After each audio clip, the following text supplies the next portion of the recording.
Bienvenidos a Legalizate, el podcast oficial de Legal Mind. En el episodio de hoy, empresas elegidas por los emprendedores. ¿Qué tengo que hacer para arrancar un emprendimiento? ¿Con qué forma jurídica me conviene empezar? ¿Qué pasos debo seguir? Estas son solo algunas de las preguntas que debe hacerse quien pretende iniciar un negocio. En la práctica se puede ver que la mayoría de los pequeños emprendimientos comienzan como una empresa unipersonal o como una sociedad de hecho. Para comentarnos al respecto y conversar sobre sus virtudes y desventajas, nos acompaña la doctora María Laura Escudero de Legal Mind Abogados. Como recién lo mencionaste, en general los pequeños emprendimientos eligen formalizarse como empresas unipersonales o sociedades de hecho. ¿Y por qué es esto? ¿Es más beneficioso o no? Bueno, en realidad, si son la mejor opción o no, es algo que hay que verificar caso a caso. Es cierto que si estamos pensando en un pequeño negocio con una inversión inicial chica y donde no se espera una facturación demasiado significativa, son una buena opción porque te habilitan a formalizarte desde un comienzo y con todos los beneficios que esto conlleva, ¿no? Y a través de un trámite que es de muy bajo costo, rápido y sencillo. En realidad lo único que tienen que hacer es la inscripción en la DGI BPS para obtener un número de RUT, lo cual se hace en la ventanilla única, llenando formularios con una información muy básica y en general termina esto en una semana.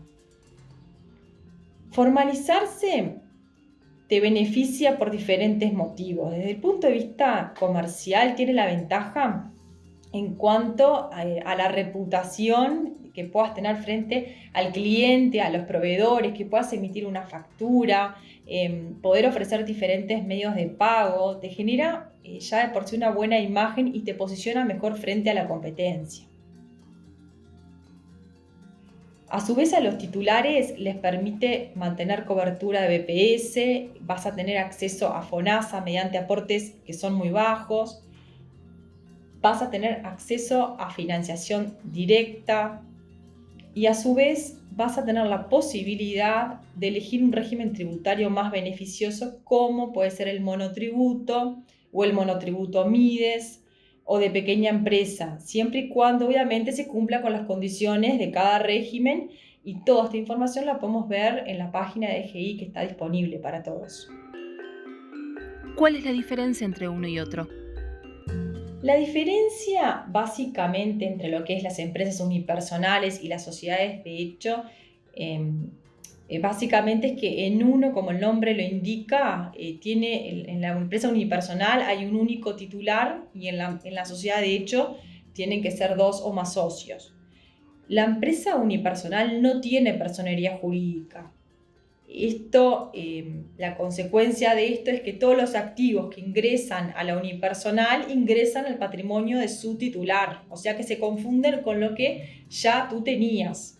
Por eso es que el titular responde en forma personal y en forma ilimitada por todas las obligaciones que genere la empresa unipersonal. No hay separación entre el patrimonio propio que ya tenías antes de crear la empresa unipersonal y los activos que ingresan luego cuando ya estás trabajando con la empresa.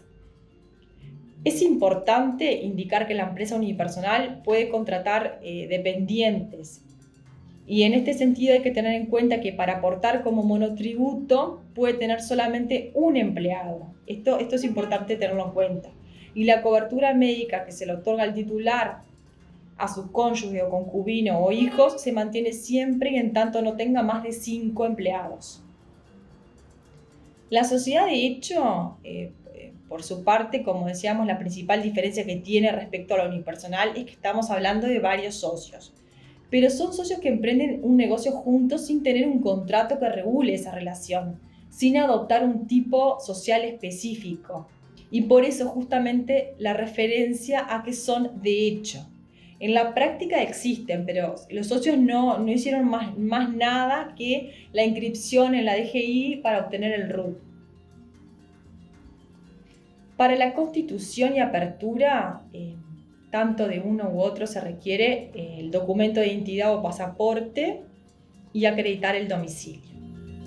¿Qué responsabilidad tienen los socios de la sociedad de hecho? Bueno, acá como la unipersonal, la responsabilidad de los socios es solidaria e ilimitada. Y esto es importante aclararlo, porque a veces piensan que como se inscriben en la DGI, obtienen el RUT, como sociedad de hecho, la responsabilidad puede estar limitada y no es así. Por lo que resulta importante destacar y dejar claro que acá también los socios responden con su patrimonio personal, incluso responden con lo que ya tenían antes de tener la sociedad, ¿no? De hecho, cualquier acreedor tiene la posibilidad de iniciar una acción tanto contra la sociedad como contra cualquiera de los socios en forma indistinta. Y como socio de una sociedad de hecho, soy responsable aun cuando yo no actué personalmente, sino fue mi socio el que actuó, pueden ir contra mí o contra él en forma indistinta. Ese es justamente otro punto de la sociedad de hecho que es importante tenerlo en cuenta. Tengo que confiar mucho en mis socios, porque cualquiera de ellos puede obligar a la sociedad y consecuentemente me están obligando a mí. Y cualquiera también puede pedir la disolución. Es importante destacar y dejar en claro que son figuras que se utilizan cuando el negocio es muy pequeño todavía y en general en negocios familiares, justamente por el tema de la confianza que mencionábamos recién. Por eso siempre les decimos que es importante estar atento, proyectar, buscar alternativas a estas figuras que se adapten mejor a algún negocio que, por ejemplo, requiera mayor cantidad de empleados o que empieza a tener una facturación más significativa con mayores obligaciones. María Laura, ¿cuáles serían estas alternativas? Bueno, hay diferentes alternativas. Los tipos sociales más usados son las sociedades anónimas, las SRL, que son las sociedades de responsabilidad limitada, y las SAS, que son las sociedades de acciones simplificadas. Las últimas son como bastante nuevas y después les voy a contar un poquito por qué me resultan muy interesantes para el tema de los emprendimientos y para los emprendedores. Voy a empezar por comentarles la sociedad de responsabilidad limitada, las características básicas y de qué manera puede ayudar a los emprendedores o para qué emprendedores puede servir. La sociedad de responsabilidad limitada en un emprendimiento empresarial siempre vas a necesitar 2 o más socios y se hace un contrato social que se inscribe en la DGR y en los organismos tributarios y previsionales.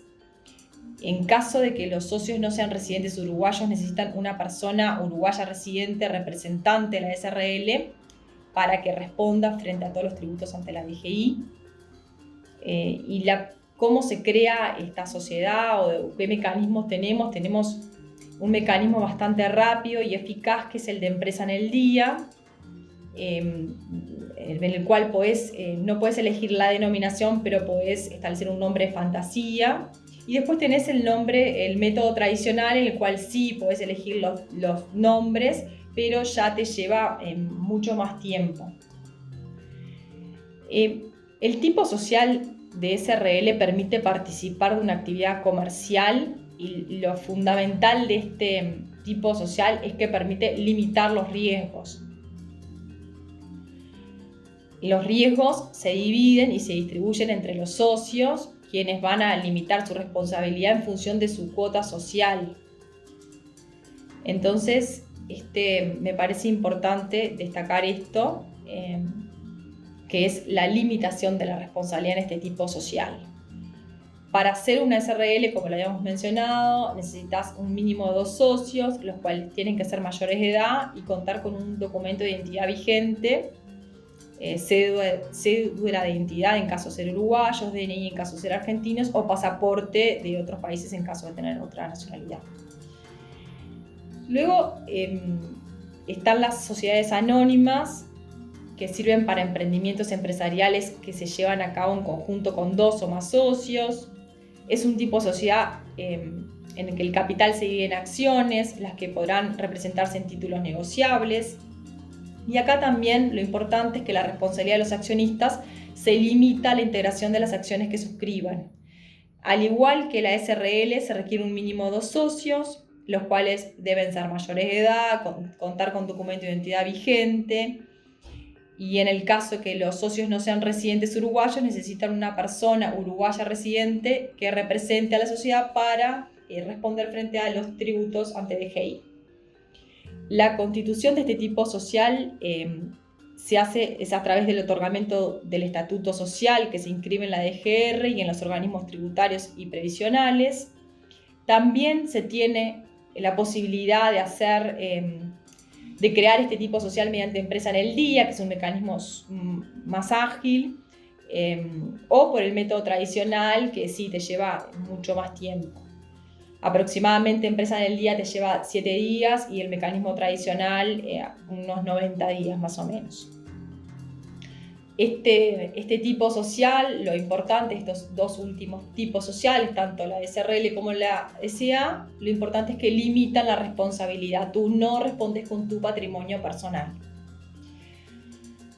Y ahora me gustaría pasar a hablar de lo que son las sociedades por acciones simplificadas, que es un tipo social que es desde septiembre del 2019, es bastante nuevo.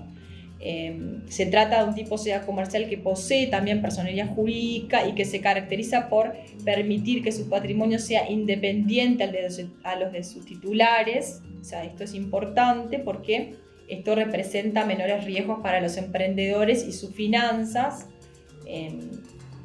Lo que hablábamos antes de las SRL y las SA, o sea, tenés la responsabilidad limitada a tu aporte. Son sociedades comerciales cuyo capital está representado por acciones y los accionistas no son responsables por las obligaciones sociales más allá de sus respectivos aportes, como lo decíamos recién. El régimen de las SAS tiene elementos de una sociedad anónima, de una SRL y de una unipersonal. Es decir, que tiene beneficios de seguridad social de una unipersonal. Por ejemplo, tenés derecho al FONASA, los directores tienen derecho al FONASA. Tiene el mismo tratamiento tributario de una SRL y la misma protección jurídica que una SA. Y el costo de constitución es el mismo que para una SRL y aproximadamente un 50% menos que el costo de una SA. Pueden estar integradas por una única persona que puede ser el único accionista y director a la vez. Y los requisitos es que se trate de una persona física mayor de 18 años con documento de identidad o pasaporte. Y en el caso de que los socios no sean residentes uruguayos, necesitan una persona uruguaya residente, representante de la sociedad, para que sea responsable frente a los tributos ante DGI. ¿Y cuáles son las ventajas de las SAS frente a los otros tipos de sociedades? Para mí, la principal ventaja de las sociedades por acciones simplificadas de las SAS es la flexibilidad para adaptarse a las particularidades de cada negocio. Esto es súper importante. A su vez, el proceso de formación es muy ágil y los accionistas tienen mucha libertad para establecer las reglas de su funcionamiento en el estatuto social. Yo destacaría como principales características las siguientes. En primer lugar, que puede ser constituida por una única persona, a diferencia de las SAS, de la sociedad anónima y la SRL, que requieren más personas. El proceso de constitución es rápido y simple y los costos son menores que los de la sociedad anónima y la SRL. A su vez, hay libertad en cuanto a la redacción del estatuto y a su funcionamiento, lo que lo hace súper flexible y se puede adaptar mucho mejor a las particularidades del negocio. El objeto del estatuto es libre, puede ser cualquier actividad comercial o civil lícita. Otra cosa muy importante es la responsabilidad de los accionistas, que está limitada al aporte, o sea que no responden por las obligaciones laborales y tributarias con su patrimonio personal, ¿no? El único accionista puede ejercer las atribuciones que le confiere la ley o todos los órganos sociales. Hay libertad en cuanto a la administración y representación, debiendo existir como mínimo la figura de un representante legal. Otra cosa que me parece sumamente relevante es que las reuniones de los órganos sociales, o sea, las asambleas, pueden hacerse en cualquier lugar y por cualquier medio, lo que permite reuniones a distancia. Es una figura que se adapta mejor a la realidad y permite, por ejemplo, realizar las asambleas mediante videoconferencia. Otra cosa que me parece muy importante destacar es que el régimen tributario es más beneficioso. No pagan ICOSA, que es un impuesto que pagan las sociedades anónimas, y tienen la opción de liquidar el IRAE por el régimen ficto y no por el régimen general. A su vez, deben realizar aportes a la seguridad social por el representante legal o los integrantes del órgano de administración, y con esto obtienen derechos jubilatorios y a su vez cobertura de FONASA. La mayoría de los emprendimientos, los pequeños emprendimientos, como lo mencionábamos, vemos que comienzan como una empresa unipersonal o como una sociedad de hecho, porque habilitan al emprendedor a formalizarse desde el comienzo, con un trámite de muy bajo costo, rápido y sencillo. Pero no tenemos que dejar otras opciones de lado, como pueden ser las SAS, que recién terminamos de mencionar. Me parece que es una opción bastante interesante porque permite, además de todos los beneficios que mencionamos, permite aplicar en el contrato social todo aquello que facilite y dinamice la organización y operativa del negocio. Bueno, y con esto terminamos este episodio de hoy sobre las formas jurídicas a elegir para los pequeños emprendimientos.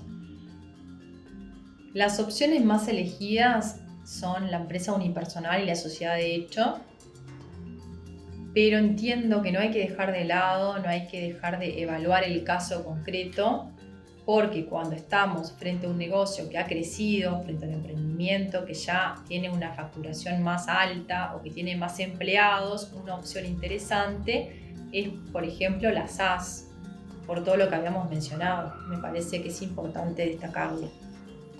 Si te gustó este episodio, dale like y compartilo con tus amigos. No olvides suscribirte en nuestros canales de Spotify y YouTube. Por consultas o sugerencias, seguinos en redes instagram.com/legalmindabogados o en nuestra página web legalmind.com.uy.